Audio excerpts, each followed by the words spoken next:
భూమికి space craft కి మధ్య కమ్యూనికేషన్ తెగిపోతే ఏమవుతుంది?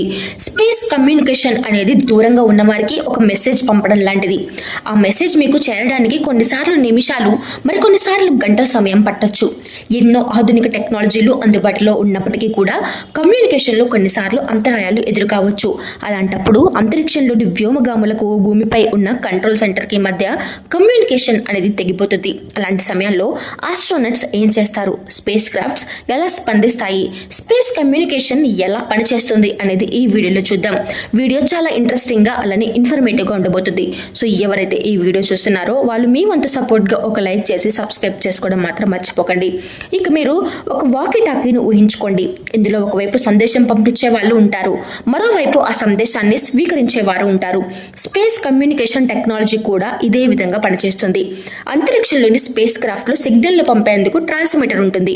ఆ సందేశాన్ని రిసీవ్ చేసుకోవడానికి భూమిపైన భారీ యాంటెనాలు అంటే రిసీవర్లు ఉంటాయి.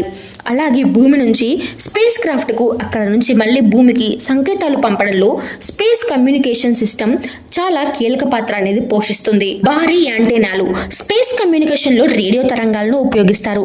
స్పేస్ నుంచి వచ్చే సిగ్నల్స్ ను రిసీవ్ చేసుకునేందుకు భారీ యాంటెనాలను వినియోగిస్తారు. వాటికి అందుబాటులో ఉన్న సిగ్నల్స్ ను రిసీవ్ చేసుకొని మనకు సిగ్నల్స్ ని అందిస్తాయి. అంతరిక్షంలో ఉన్న స్పేస్ క్రాఫ్ట్స్ దిశలోనే ఈ యాంటీనాలను ఏర్పాటు చేయడం ద్వారా ఎలాంటి అంతరాయాలు కూడా లేకుండా సిగ్నల్స్ ను రిసీవ్ చేసుకోగలరు.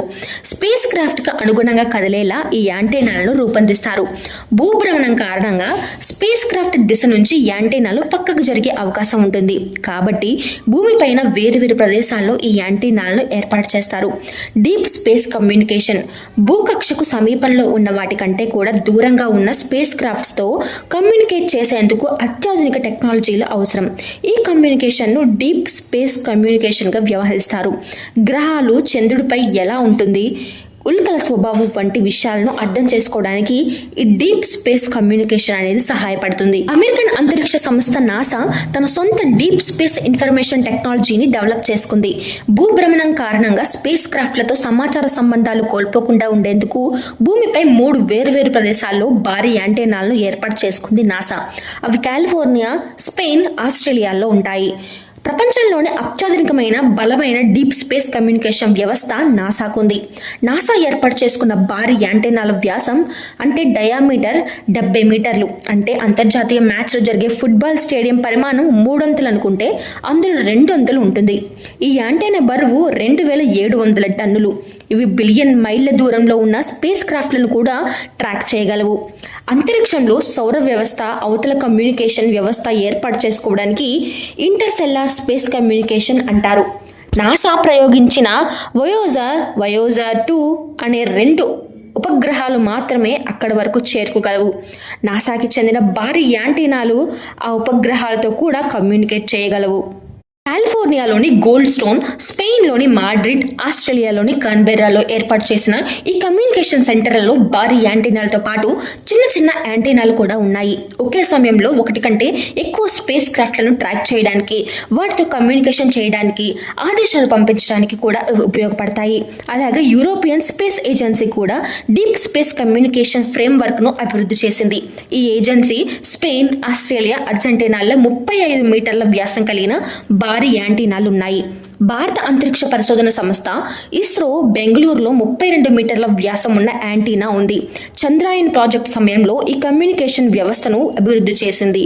భారత్కు అలానే మన దేశంతో పాటు ఇతర దేశాల్లోనూ కలిపి 18 సెంటర్లు ఉన్నాయి.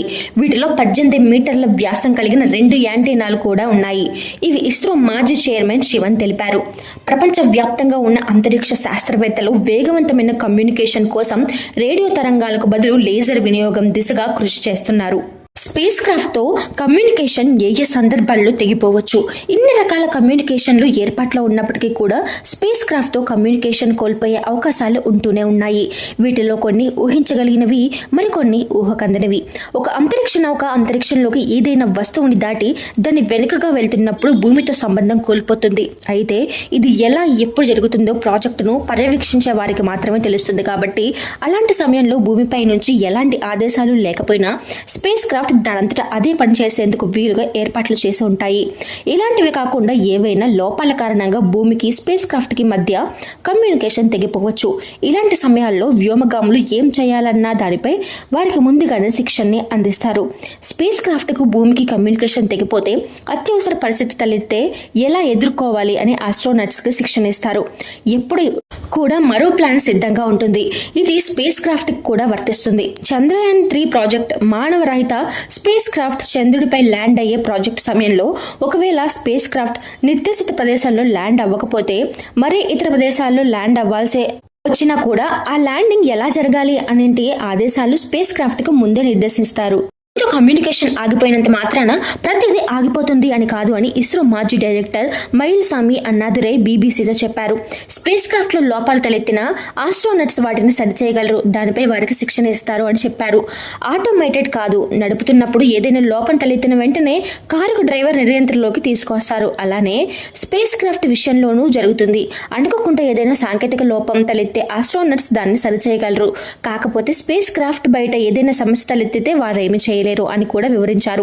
2023లో అయితే బ్యాకప్ కంట్రోల్ సెంటర్స్ వెంటనే పనిచేయడం మొదలుపెట్టాయని, 90 నిమిషాల్లోనే భూమితో కమ్యూనికేషన్ ను పునరుద్ధరించాయని అంతర్జాతీయ అంతరిక్ష కేంద్ర మేనేజర్ జోయల్ తెలిపారు. అంగారకుడు భూమికి దగ్గరగా వచ్చినప్పుడు సమాచారం చేరడానికి 4 నిమిషాల సమయం పడుతుందంట. అదే భూమి నుంచి గరిష్ట దూరంలో ఉన్నప్పుడు 24 నిమిషాలు పడుతుంది. వివిధ కారణాల వల్ల ఈ సమయం మారుతూ వస్తుంది. సందేశాన్ని పంపుతున్న దూరం ఎంత, ఆ సందేశాన్ని టెక్స్ట్, ఆడియో లేదా వీడియో రూపంలో పంపుతున్నారా వంటి విషయాలను అనుసరించి ఏ టెక్నాలజీని ఉపయోగించాలి అనేది ఆధారపడి ఉంటుంది అని అన్నాదురై చెప్పారు. గగన్యాన్ ప్రాజెక్టు కోసం భారత్ మౌలిక సదుపాయాలను మరింత అభివృద్ధి చేస్తుంది. దీని ద్వారా అంతరిక్షం నుంచి 24 గంటలు సమాచారాన్ని పొందొచ్చు. Tracking and data relay satellite పిలిచే ఈ వ్యవస్థ ఇప్పటికే నాసా దగ్గర ఉంది. భారత్ సొంతంగా దాన్ని అభివృద్ధి చేస్తుంది అని ఆయన చెప్పారు. సో ఇది ఈ వీడియో. అలానే ఈ వీడియో ఇన్ఫర్మేటివ్గా మీకు ఏ మాత్రం అనిపించినా కూడా ఒక లైక్ చేసి మీ వంతు సపోర్ట్గా సబ్స్క్రైబ్ చేసుకోవడం మాత్రం మర్చిపోకండి. Thank you for watching.